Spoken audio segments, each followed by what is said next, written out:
Hello and welcome back to the NUFC Opinion Blog for another edition of the Thursday Team Talk podcast. Today, as with Ben, as always, though, but we've got haircuts. It's Yes, it fantastic. feels very nice, doesn't it? It's absolutely brilliant. We both look $1 million as far as I'm concerned. If you do say so yourself. Hey, come on. I think it's improved the channel no end, Ben, whatsoever. I agree. So let's get straight into things. Of course, off the back of a great win for Newcastle at the weekend against Burnley. Looking to make it 2 on the bounce at home to West Ham, but of course, West Ham are a side that are doing rather well at the moment, has to be said. Definitely. They do some leaking goals, though, because they do score a lot, but they're also conceding some as well. I mean, towards the earlier part of the season, that they were quite sound defensively, but certainly in the past few weeks, they've been a little bit sloppy, haven't they? I think the past three results were 3-2 Leicester, 3-2 Wolves, and I think it was 3 each against Arsenal. So, Yeah. As you say, they've been shipping the goals in a fair bit the past few weeks. So, with Wilson and St. Maximin back in the side, then you'd like to think we could maybe try and exploit that. Yes, and of course we did beat them on the first day of this season. Exactly. Out on the same 2-0. Of course, a lot of things have changed since then. They're fighting for the Champions League, we're fighting relegation. Who would have thought that? I mean, well, I suppose I say who would have thought that. We never expected it to be a brilliant season, but I didn't expect West Ham certainly to be in the place that they are in. No, I mean, I know it's as you say, a long time ago now, but when we did play them at the start, I didn't think in that match they looked up to much. We beat them quite comfortably. No, we were by far we're the better side in that game. Exactly. So it does show, as you say, how the tables are turned, and it is a long season, of course, but they've done well in terms of the players they've brought in, especially Lingard. And fair play to him. What a loan sign he's been. He's been fantastic. Yeah. Exactly. He for all he didn't get his opportunities at Man United, he took his chance, went to West Ham, and he's reaped the benefits. I would say, he's done fantastically, hasn't he? Since I'm not sure how many. Is it? I think is it 8 goals? I think he might have scored. Off the top of my head, I'm not sure, but he's done well. He's done well regardless. I'll look that one up. I'll look that one up. So I mean, West Ham have got plenty threats. He's got 8 goals. Yeah, 8 goals. Aye. So he's done well. I mean, Jarrod Bowen's done well, as well. He's been on the score sheet a few times as well. Yeah. But so they've got plenty going forward, West Ham, and to be fair, if any, last season when they were sort of in the position we were in for quite a a large part of the season, I was quite surprised to see them down there actually. They've definitely got the quality in the side, and David Moyes has got them playing some good football. And credit to David Moyes, because, as I say, he's got a team that no one expected to be where they are. Not at all. No, not at all. Especially David Moyes, I think he's had a lot of criticism in his past. Obviously at Man United wasn't brilliant. I mean, to be fair though, I think he was prematurely sacked at Man United. I think he should have been given more time. I mean, it's a hard, as we've seen, since Alex Ferguson, it's been a hard. Exactly. Hard boot to fill, hasn't it? So massively so. And of course, at Sunderland, things weren't great for David Moyes either. But no, not at all. And to be fair, neither were they at Real Sociedad. But he's coming to West Ham, and he's really got them going. He's got them playing. So all credit to him on that regard. Definitely, of course, as we mentioned, Newcastle off the back of a good win against Burnley, which sees us 6 points clear of the relegation zone, which could be crucial given the run-in for both us and Fulham. And as I say, we say that West Ham do concede as much as they score. And now that we've got our front three back, and we saw just how effective St. Maximin was against Burnley, you'd be tempted to say we could get something. I mean, you'd like to think so, wouldn't you? I think what it did go to prove on last Sunday was that, to be fair to Wilson, he didn't really come on, and he didn't do that much. I mean, he was in the game, but he didn't really do that much. And it goes to show that if one of them isn't firing on all cylinders, we've got the other ones to come in. And something else I noticed as well, I said at the time when I was watching it, was that as soon as them two came on, like when in the first half, when we had Gale and Joe Linton up top, if you put a ball up to them and they were on their own, I couldn't see them doing much. But not at all. If you put a ball up to St. Maximin and Wilson, you fancy them, even if it's just them two on their own, you fancy them to link up in some way. You certainly do. and make the most of the situation. Certainly do. I think Wilson's hold-up play has always been very good. He links the game very well, and obviously St. Maximin's just a box of tricks. Definitely. The man can obviously score a goal, as we saw.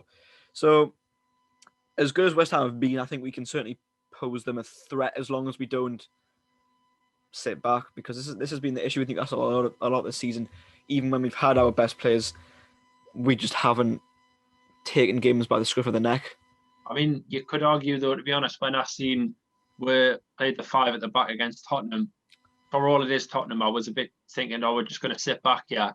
But in fairness, we have offered a lot going forward, even though we have, played the 5 at the back, I guess. Yeah. But I think against West Ham, obviously, as we mentioned, they aren't conceding goals just as much as they're scoring. I think it's a game if all 3 were to start, maybe they won't, but I think maybe 2 of the 3 will probably start. I think if anyone was going to start, it would probably be Almiron and St. Maximin, because they're probably the 2 fittest.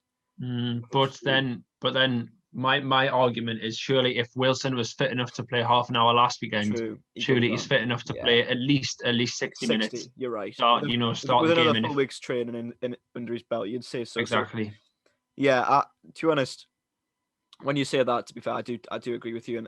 And with that being said, I'd now argue that all 3 should be starting. I would certainly think so. I mean, it did show what they could do once they're sort of all back in the team together. As I say, I mean, even to be honest, even for St. Maximin's goal, Wilson did well to drag the man away. Exactly. He made that run off to the right. He was taking the goats away. Exactly. And so I think if we are going to get anything from the game, we do really need those 3 fit again. But I agree. But I'll be honest, I can't really see was getting anything more than a point, if I'm honest, because all West Ham have been conceding. They've been scoring a lot as well, haven't they? So that's the playoff against each other. I'd take the point, though. I'd quite happily take a point. Oh, definitely, 100%. I think, because as we'll move on to a moment, Arsenal-Fulham. Arsenal are a bit up and down this season. Certainly haven't hit the heights of previous years. Far from it, in fact. But Fulham are in a bit of... They've really hit a bad run of form at the minute. Fulham haven't they? I mean, it was a big favour from Traore last week, wasn't it? Scoring that goal such late on. Him and Trezeguet, Aston Villa, him and Adama Traore, we're going to build statues. We've decided. Yes, we should do, shouldn't we? But as you say, I think Fulham have lost the last 4 in the league, so it's not good viewing for a Fulham fan. No. And in fairness, we have made the most of the opportunity that they've given us. This one, yes, we have. We haven't done in the past all the time, but this time we actually have taken the opportunity. And if we can get even a point against West Ham and Fulham get nothing against Arsenal on Sunday at the Emirates, then suddenly it's 7 points. So that's 7 points feels a lot, doesn't it? And it does. Now, which means that Fulham need 3 wins. Oh, definitely, yeah. I think the thing with Fulham is that they've, we sort of discussed this last week. Have they hit the peak too early? You look at teams like West Brom, who are suddenly starting to hit a bit of form now themselves. Exactly, and we've started to hit a little bit of form. So it's all about timing at this stage of the season, isn't it? You've got to get the right result at the right time. Then Fulham don't seem to be doing that. Yeah, no, I agree. As I say, so on Sunday it is Arsenal against Fulham. And as we say, Arsenal a bit hit and miss this season, but Fulham also on a bit of a poor stretch. I mean, form. So I think Arsenal, they look quite good against Sheffield. For all it is Sheffield, they're coming off a big win. So I do fancy Arsenal again. I fancy Arsenal to get the result. Yeah. If I'm being honest, if we can get even a point against West Ham, 7 points clear all of a sudden. If Fulham don't get anything, meaning that's 3 wins Fulham need. And if I just take a look at Fulham's remaining fixtures, they've got a hard run just like we have, but after Arsenal they're away to Chelsea, then they're at home to Burnley, that's a winnable game, and then away to Southampton, could go either way, but then they're away to Man United, probably won't win that. And then but we've got just a harder run, don't we, though? Yes, we do, to be fair, but as I say, assuming they don't get anything at Arsenal, they won't get anything at Chelsea, they won't get anything against Man United, which would mean they would have to then win Burnley, Southampton, and beat us. I think for all I understand, we're looking ahead of the games that we might win, they might win, whatever. But at this point in the season, just take it game by game. Yeah. it's like last weekend against when we played Tottenham. I certainly didn't expect the weekend to go the way it did. Us being, getting the point, Fulham getting beat. Yeah. But it's them little shocks that you've got to take. Like Fulham could pick a result up against one of them teams you've named, and it could change the whole complexion again. So I don't really think there's, you've just got to take it game by game, as I say. Look at each fixture and do whatever you can with the fixture, I think. No, I fully agree, Ben. I think you mentioned before as well that West Brom are hitting a bit of form as well. And, do we turn our attention to West Brom? Are they more of a threat now? I mean, obviously, this weekend they don't have a fixture, do they? I think it's Leicester that play on next Thursday. So I think we will probably look at that game, depending on obviously how ours and Fulham's weekends go. But they're one of the big shocks for me, because I think we all said, Fulham is the one team that could stay up. Sheffield and West Brom. That's the thing. We all assumed West Brom and Sheffield were gone, and Sheffield United are gone, definitely. Arsenal, yeah. They are gone. But then you look at West Brom, and obviously they've won the last two matches against Chelsea. And who did they beat 3-0 at the weekend? Who was it? Southampton. Southampton it was. Yes, you're right. So let's have a look at the table. I mean, they're 2 points behind Fulham now, so it's such a close gap. Which means they are 8 behind us. Well, then the thing, I think you've got to look at it. Say, if Fulham get beat and we pick up a point this weekend, West Brom have got to win the same number of matches as Fulham. Yeah. For them to I'm looking at West Brom's fixtures. They're away to Leicester. Probably won't get anything there, you'd imagine. Not. Away to Aston Villa. Could get a point, you'd think, maybe. The way to be honest, after last weekend's performance, I would fancy them to get a point at Leicester over Aston Villa. Yeah. Leicester didn't look that good against West Ham for me. And then they're at home to Wolves. And then they're away to Arsenal. Then they're at home to Liverpool. And then at home to West Ham. And then away to Leeds. So there's a lot of points opportunities there for West Brom. But, obviously, and as we mentioned, they've won out their last two. So, I mean, when you think about the three teams we've just mentioned there, we've all got hard run-ins. We're all playing big teams. So it's just about nicking points here and there, whichever way. And to be honest, for all, I'll happily say me as many fans will have criticised Steve Bruce this season for the football he's played. If he's got to play football that's hard to watch, but to get to as a point, then I'd rather do that than play flowing attacking football now, if I'm being honest. At the minute, I really don't care, to be honest. I mean, as much as I've probably campaigned for Bruce to go out and to leave Newcastle, I think we did this a little while ago. Right now, I think it's at a stage where we're probably beyond that point now, at least for this season. Yeah, certainly, yeah. And it just, all that matters now is just picking up points until the end of the season and surviving the Premier League, and then we change things. See how things go, exactly. Yeah. Yeah. Now, also on Sunday, we have Man United Burnley. Now, because of Newcastle's win against Burnley at the weekend just gone, we're only 1 point behind them, so suddenly they're back in it, as far as I'm concerned. So, I mean, for the weekend we saw, Man United did quite well against Tottenham. It was a comfortable victory. Should have been 4 in my eyes. Yes, yes, because as far as I'm concerned, that McTominay challenge on Hassan. The thing is, right, how is that a foul and the one on Longstaff isn't? It's an absolute joke. There's no consistency. VAR, but not even that. The consistency, the fact that even in Newcastle's game, there was then another high challenge given. Exactly. That was not as bad. I mean, to be honest with you, it's all teams get decisions against them that they shouldn't have, and vice versa. But VAR is supposed to stamp that out, and for it's actually making it more, like sort of inconsistent, if anything. Yeah, I mean, for all I can see, the Burnley player got the ball before he made contact with Longstaff from my view. But the fact is, it's still a high foot. It's still dangerous play. It's dangerous, yeah.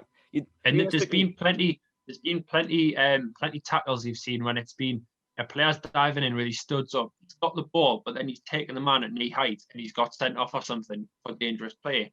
I don't see how you can have two separate. It seems like there's two separate rules for the same thing, really. Yeah, no, I fully agree.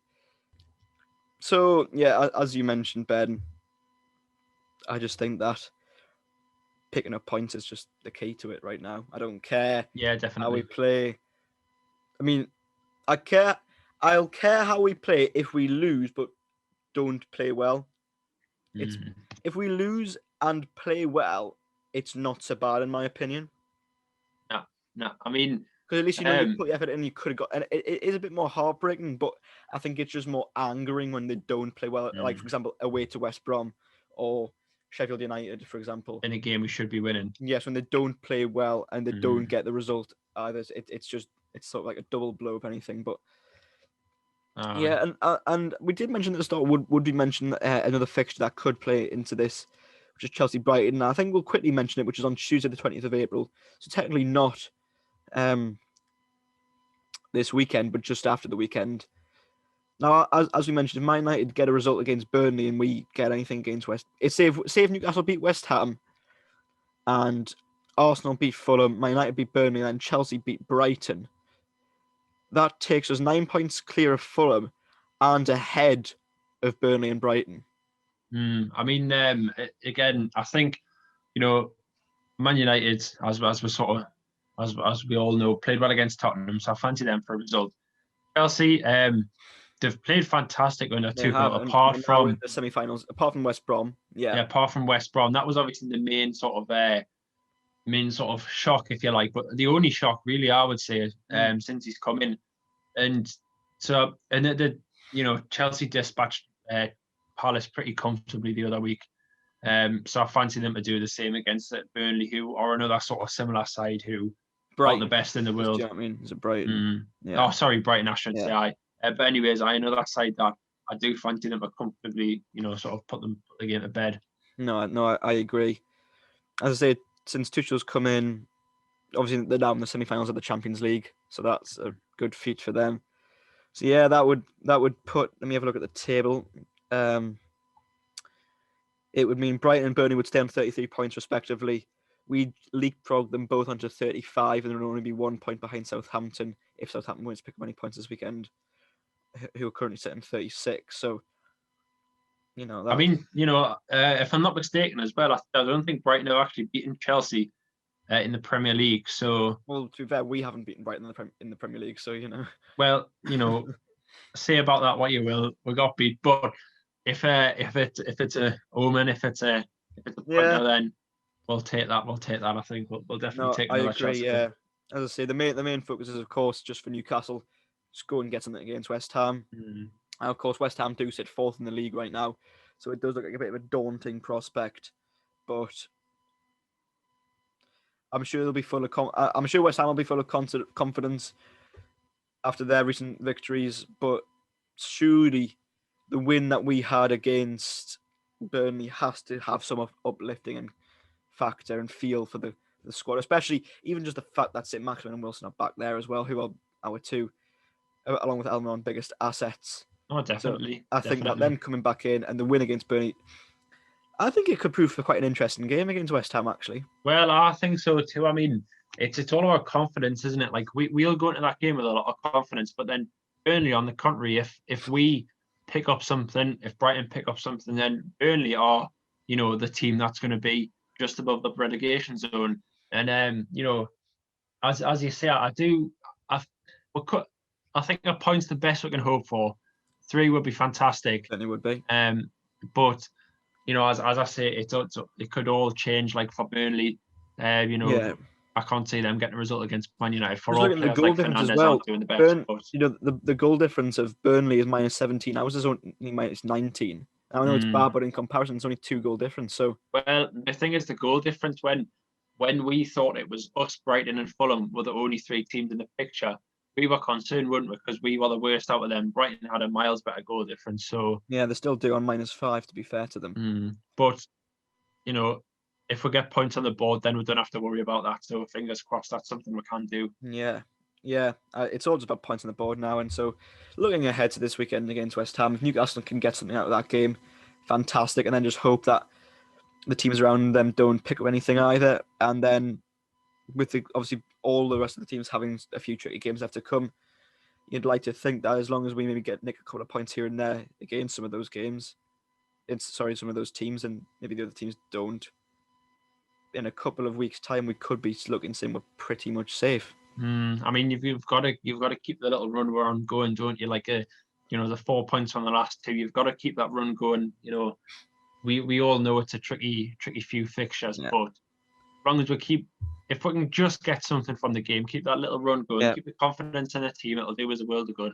No, fully agree. Yeah, which draws us to a close, I think, for this little episode of Thursday Team Talk podcast. So yeah, going into the West Ham, as I mentioned, let's just hope we get something, and let's just hope the teams around us continue to not get anything.